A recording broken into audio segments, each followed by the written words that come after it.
पूरी श्रद्धा से नाम जप करते हैं, माला भी पूरी होती है, समय भी निकालते हैं, लेकिन भीतर कहीं ना कहीं ये सवाल रह जाता है कि आखिर वो परिवर्तन क्यों नहीं हो रहा जिसकी उम्मीद लेकर हम इस मार्ग पर चले थे। मन में हल्की सी उदासी उतर आती है, जैसे कोई दरवाजा है जो खुलना चाहता है पर कुंडी अटकी हुई है। यही वो जगह है जहां साधना की गहराई शुरू होती है, जहां हमें संख्या से आगे बढ़कर उस भाव को देखना पड़ता है जो नाम जप के पीछे छिपा है। नाम जप केवल शब्दों की पुनरावृत्ति नहीं है, ये चेतना को धीरे धीरे एक दिशा में मोड़ने की प्रक्रिया है। और इस प्रक्रिया में कुछ सूक्ष्म सावधानियां ऐसी होती हैं जो साधना को साधारण से असाधारण बना देती हैं। हम अपने जीवन में हर काम करते समय छोटी छोटी बातों का ध्यान रखते हैं।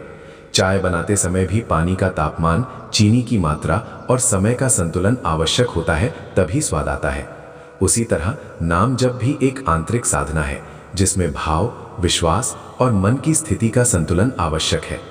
श्रीमद् भगवत गीता में भगवान कृष्ण अर्जुन से कहते हैं कि योग में संयम और संतुलन सबसे महत्वपूर्ण है, न अधिक करना न कम करना। यही बात नाम जप पर भी लागू होती है। पहली सावधानी यही है कि नाम जप को बोझ न बनने दें। जब जप कर्तव्य बन जाता है तो मन भागने लगता है, लेकिन जब वही जप प्रेम बन जाता है तो मन अपने आप लौट लौट कर उसी में बसना चाहता है। जैसे किसी प्रिय व्यक्ति से मिलने के लिए समय निकालना कभी कठिन नहीं लगता, वैसे ही नाम जप भी सहज हो जाना चाहिए। कबीर दास जी का दोहा अक्सर याद आता है कि पोथी पढ़ी पढ़ी जग मुआ, पंडित भयानक कोय, ढाई आखर प्रेम का पढ़े सो पंडित होए। इस दोहे को यदि नाम जप के संदर्भ में देखें तो समझ आता है कि केवल माला फेरने से कुछ नहीं होगा जब तक उसमें प्रेम का संचार नहीं होगा। आज के जीवन में हम अक्सर जल्दी में रहते हैं, मन कई दिशाओं में भागता रहता है और उसी भाग दौड़ में जप भी कर लेते हैं।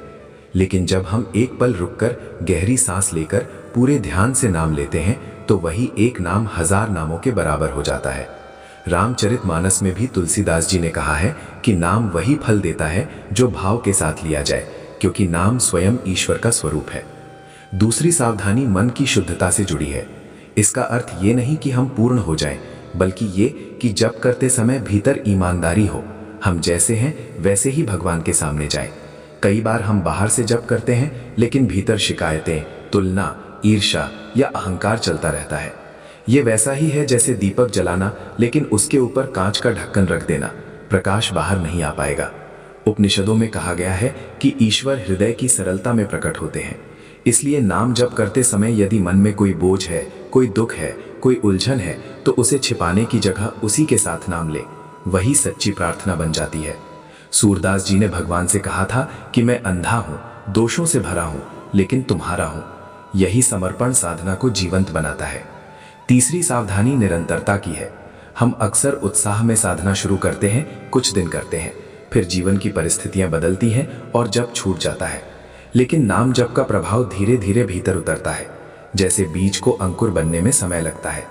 यदि रोज थोड़ा सा भी जप किया जाए तो वो मन की मिट्टी को बदल देता है। शास्त्रों में बार बार अभ्यास का महत्व बताया गया है। जैसे नदी पत्थर को काट देती है क्योंकि वो निरंतर बहती रहती है, वैसे ही नाम जप की निरंतरता हमारे संस्कारों को बदल देती है। ये कोई चमत्कार नहीं, ये मन का विज्ञान है। आज के जीवन में इन सावधानियों का अर्थ बहुत व्यावहारिक है। जब आप सुबह उठते हैं और मोबाइल देखने से पहले एक बार नाम लेते हैं, जब दिन भर की थकान के बीच 2 मिनट आंखें बंद करके स्मरण करते हैं, जब रात को सोते समय दिन भर की घटनाओं को भगवान को समर्पित करते हैं, तब धीरे धीरे मन बदलने लगता है। यही वो परिवर्तन है जिसकी हम तलाश करते हैं। तब बाहर की परिस्थितियां वैसी ही रहती हैं, लेकिन भीतर एक स्थिरता आ जाती है और वही स्थिरता हमारी इच्छाओं को भी सही दिशा देती है। श्री राम ज्ञान मंत्र के माध्यम से हम बार बार यही समझाने का प्रयास करते हैं कि साधना कोई अलग जीवन नहीं है, ये जीवन जीने का तरीका है। जब नाम जप इन 3 सावधानियों के साथ होता है तो वो केवल इच्छा पूर्ति का साधन नहीं रहता, वो व्यक्ति को भीतर से बदल देता है। तब चाही हुई चीजें भी मिलती है, लेकिन उससे पहले वो दृष्टि मिलती है जो समझा देती है कि वास्तव में हमें क्या चाहिए। यही नाम का चमत्कार है कि वो हमारी मांगों को नहीं, हमारे मन को बदल देता है। जीवन में कई बार ऐसा लगता है कि हम बहुत कुछ कर रहे हैं लेकिन परिणाम नहीं मिल रहा। ऐसे समय में ये याद रखना कि साधना का फल हमेशा दिखाई देने वाले रूप में नहीं आता। कई बार वो धैर्य बनकर आता है, कई बार निर्णय की स्पष्टता बनकर आता है, कई बार अनावश्यक इच्छाओं के शांत हो जाने के रूप में आता है। यही वो आंतरिक समृद्धि है जिसे संतों ने सबसे बड़ा धन कहा है।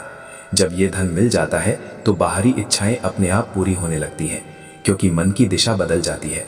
अंत में बस इतना समझ लेना ही पर्याप्त है कि नाम जप कोई नियम नहीं, ये संबंध है। इसे प्रेम से करें, सरलता से करें और नियमितता से करें। बाकी परिणाम अपने समय पर आएंगे, जैसे सूर्योदय अपने समय पर होता है।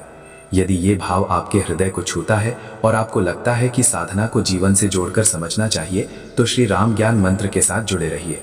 इस वीडियो को लाइक करें, चैनल को सब्सक्राइब करें, अपने अनुभव कमेंट में लिखें और इसे उन लोगों तक शेयर करें जिन्हें इस समय भीतर की शांति की आवश्यकता है।